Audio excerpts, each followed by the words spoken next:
Salut à tous, alors c'est Frédéric de la Vie. Alors ce soir, je voulais vous faire une petite vidéo de musculation. Je reviens à mes anciennes amours. Petite vidéo de musculation pour vous montrer que l'empereur du feed game, c'est moi. Et ce soir, je vais vous enseigner sur la morphologie de la hanche.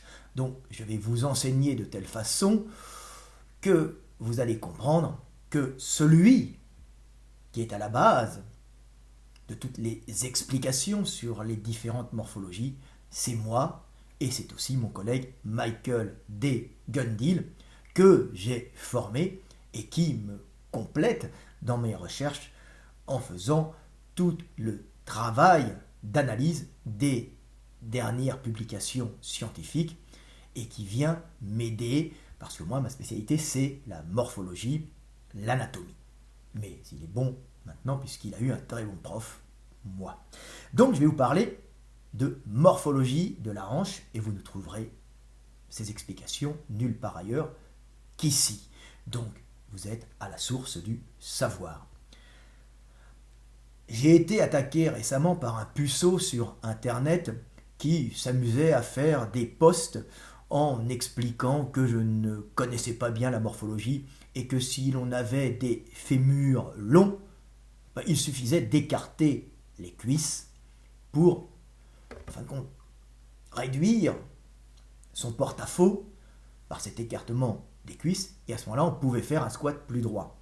Sauf que ce niaiseux, que cet idiot, que ce puceau de la musculation n'a pas compris qu'il n'y a pas que la taille des fémurs, la longueur des membres inférieurs, qui va jouer sur le fait que vous soyez plus ou moins penché en avant au squat.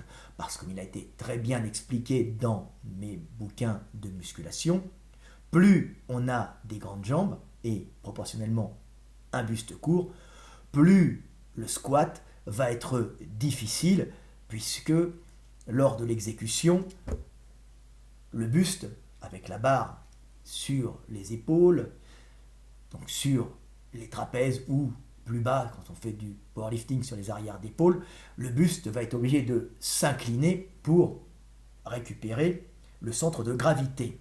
Donc plus on va aller là, on va aller le chercher, plus on a des grandes jambes, vous allez comprendre, plus en général,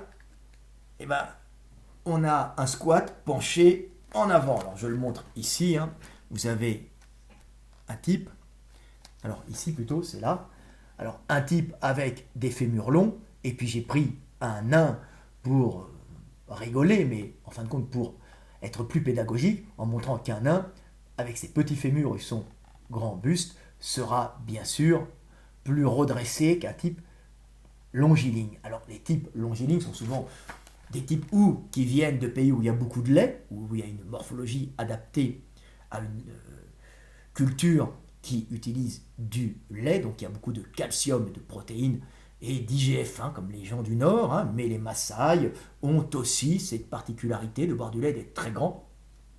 Mais en général, en Afrique, les gens pour une meilleure thermorégulation, ont aussi des grandes jambes. Donc les Africains ont un petit buste et des grandes jambes, ce qui fait qu'ils ont un maximum de peau pour un minimum de volume intérieur, ce qui permet de pouvoir évacuer la chaleur. Mais au nord, les morphologies se sont adaptées au froid, donc réduction des jambes, mollets plus musclés, réduction de la taille des jambes, agrandissement du buste pour loger du gras l'hiver, ce qui fait que les individus du nord, type néandertal, type montagnard, ont un grand buste rempli de gras, avec des vires pour passer l'hiver. Alors maintenant les supermarchés ça ne sert plus à rien, et des jambes courtes avec de gros mollets. Ils se déplacent en général en marchant avec les mollets et le bas du quadriceps, alors qu'en Afrique on va se déplacer en marchant avec plutôt les fessiers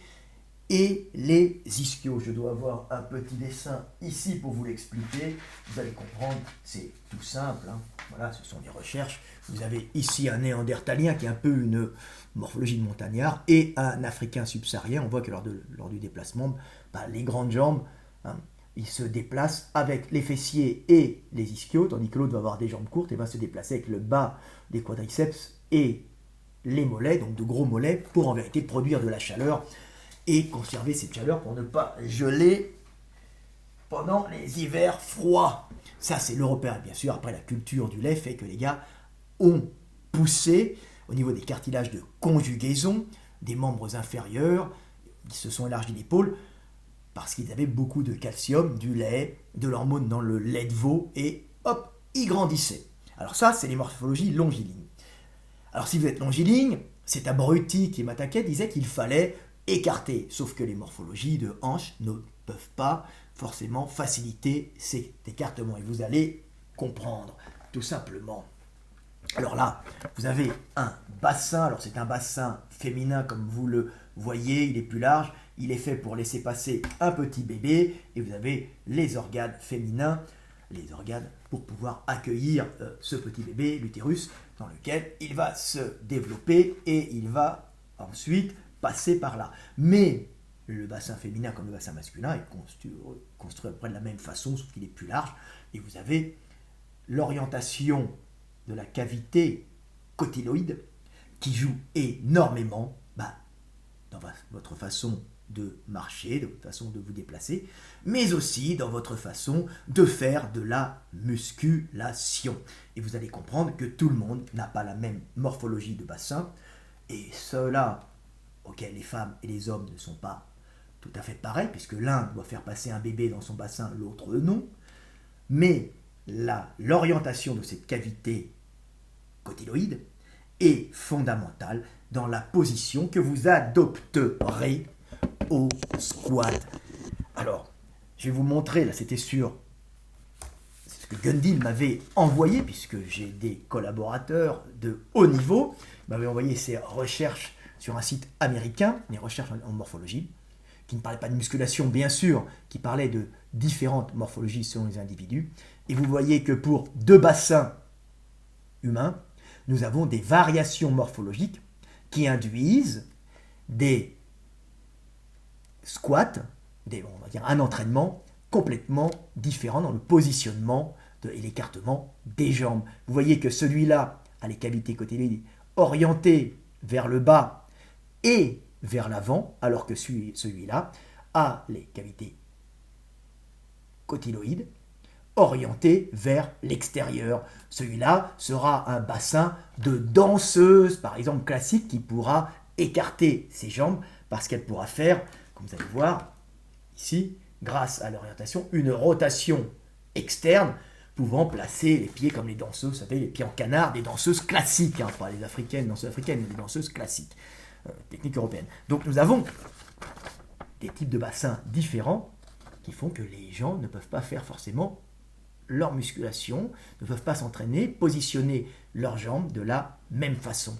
Il y a des gens comme moi qui ont un bassin de ce type-là. Ce bassin de ce type-là empêche bien sûr toute possibilité regardez, de lever latéralement la jambe, pour la bonne raison que ça va toucher sur les rebords de la cavité cotyloïde, et en plus il y a un labrum qui protège, donc si je m'amuse à vouloir lever les jambes latéralement, je vais abîmer ma cavité cotyloïde à ce niveau-là, donc je ne peux pas faire du cheval, où j'ai du mal quand j'ai ce bassin-là, et je ne peux pas monter facilement sur une moto, et je suis obligé de prendre un vélo pour femme plus qu'un vélo pour homme avec la barre centrale, alors que si j'avais ce type de bassin, aucun problème, et en plus je pourrais écarter les cuisses. Alors, ça pose peut-être un problème, mais ça donne aussi quelques avantages.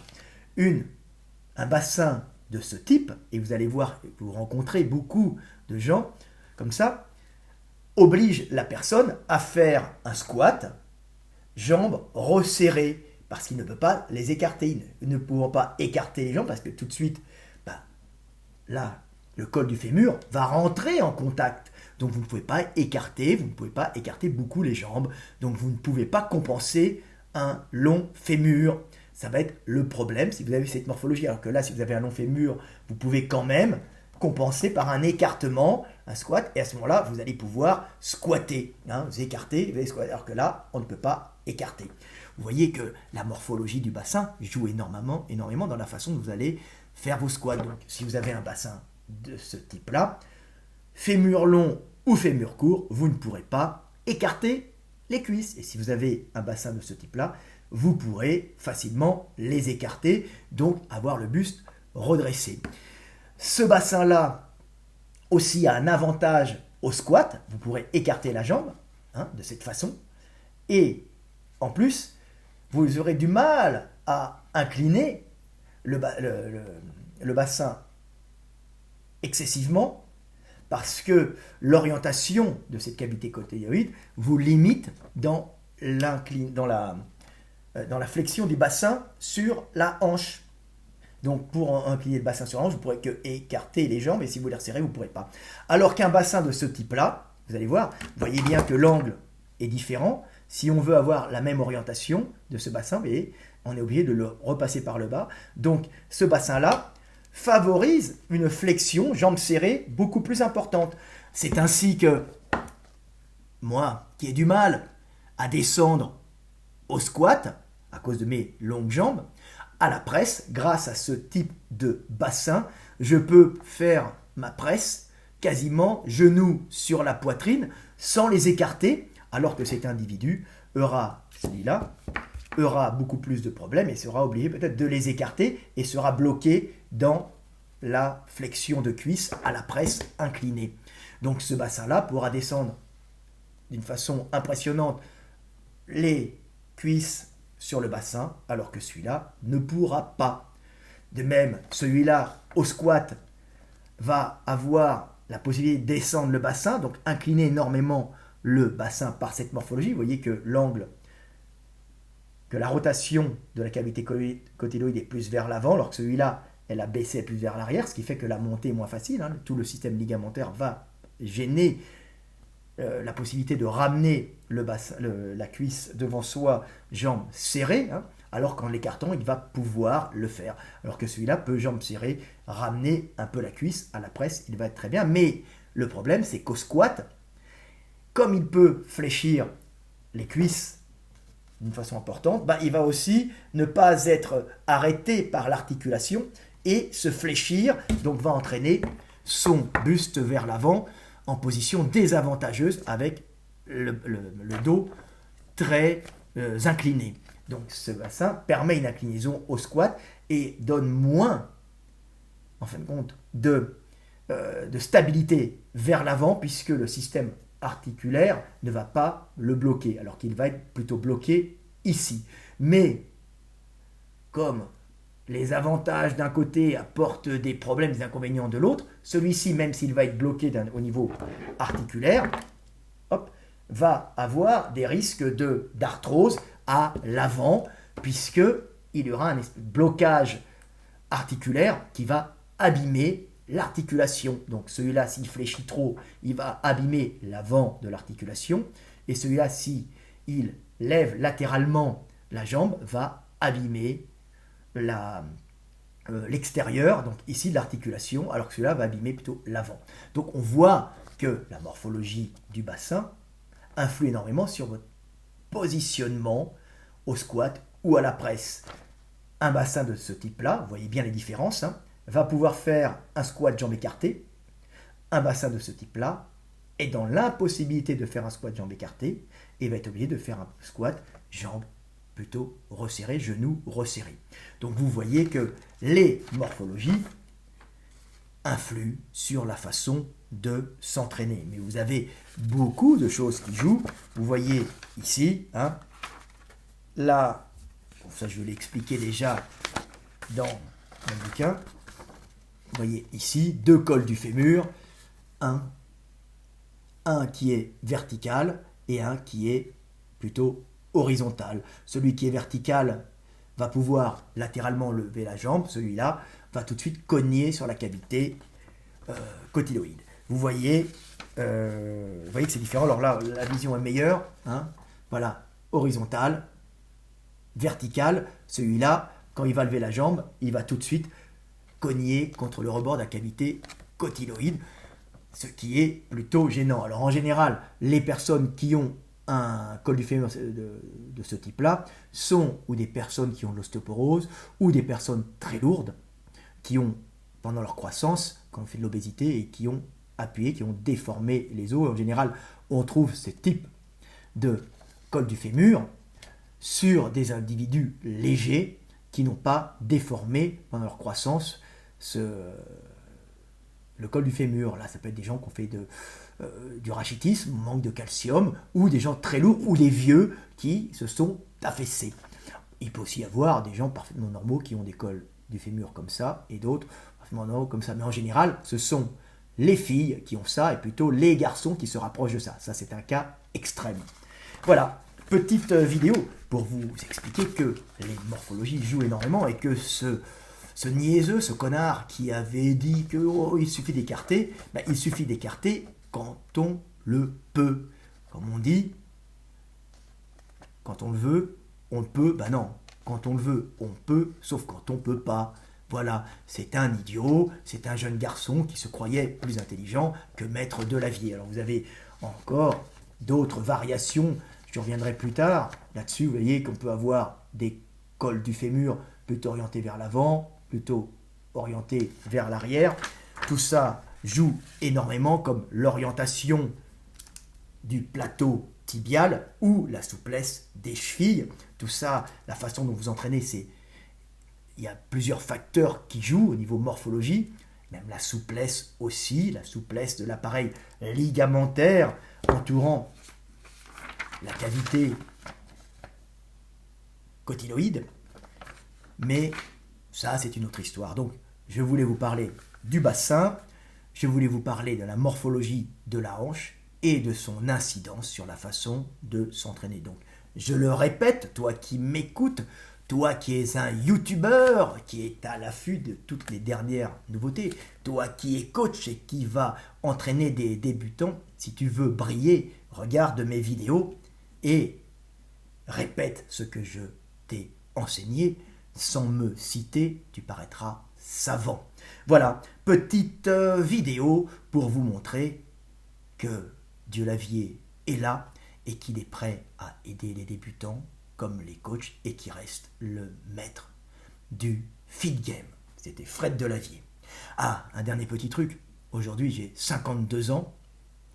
Alors, si vous voulez me faire un cadeau, achetez-vous ce magnifique bouquin. Si vous ne l'avez pas, il y en a plein d'autres, le guide des mouvements de musculation, ou, je vous montre un autre, l'éveil des consciences pour vous ouvrir l'esprit et mourir moins con. Vous vous ferez un beau cadeau et puis vous me payerez au passage un café. Voilà, c'était Fred Delavier. Cette vidéo est gratuite, elle est sans publicité. Si vous avez aimé, mettez un pouce bleu. Si vous n'avez pas aimé, allez vous faire enculer. À bientôt.